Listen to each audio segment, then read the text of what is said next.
I'm going to try to make a homemade flash drive. The only reason this video is happening is because I actually forgot to return an Amazon order. So I got into reading EMMC chips with one of these programmers, and before I had one of these things, I ordered a couple of these USB drives that has a spot to solder on an EMMC chip. And I thought, well, it's going to be cheaper than buying one of these, but no. If you want to read EMMC chips, you got to buy one of these. This is going to change your life. Let's go ahead and try and solder on a baby EMMC chip to one of these flash drives and see if we can get it working. Now, this is the drive in question. It's paired with this guy right here, which I think is a USB controller. And it's going to be USB 2.0, which kind of sucks, but I mean, hey, it's a homemade, home-built flash drive. Now, what's interesting is there are a lot of balls that are not going to be soldered onto this flash drive. Most of the stuff for data is actually going to be happening all over in this area. So realistically, all we need to make this work is a memory chip. This is a 32 gig Kingston EMMC.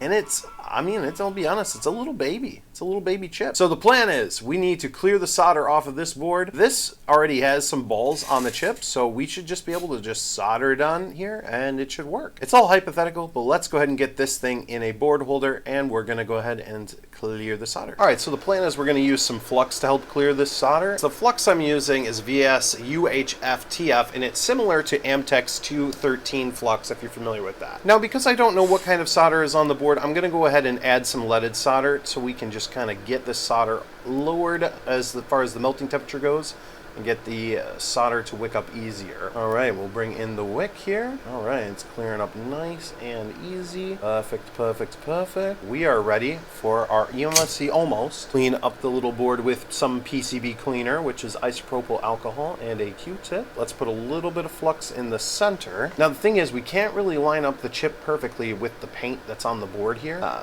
There is no spot for this tiny EMMC, so we're just gonna have to eyeball it the best we can. Try to center it as best as possible, and then hopefully surface tension will bring it full circle for us. Add a little bit of flux there to help it to flow. Let's see if we can get it to go here. Come on, baby. Just get in there.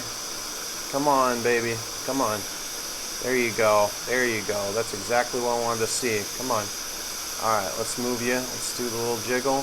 Oh, the little jiggle, that's perfect. All right, now let's hope that none of these solder balls bridge together because we had a little bit of movement on that chip. All right, let's take our board off here. Let's take a look and see if we can see our solder balls. Oh, they look nice. Dude, I think this is gonna work. Wow, that board is really hot. I think it's safe to say that our balls did really, really well at adhering to these pads. All right, so yeah, let's let this thing cool down and we'll give it a test. Let's give it a go and see what it does.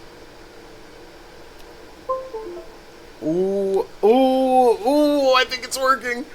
All right, format disk. Yup, it sees 32 gigs. And it has a light on, which is nice. Format complete. We're copying data to the drive. And it works, it works. Although data transfer is kind of slow, and I think that's because they're not using all of the pins for the EMMC. Oh yeah, I mean, it's really low. It's getting hot. And the controller's a little warm. Yes, you can make your own flash drive, but the read and write speeds kind of suck.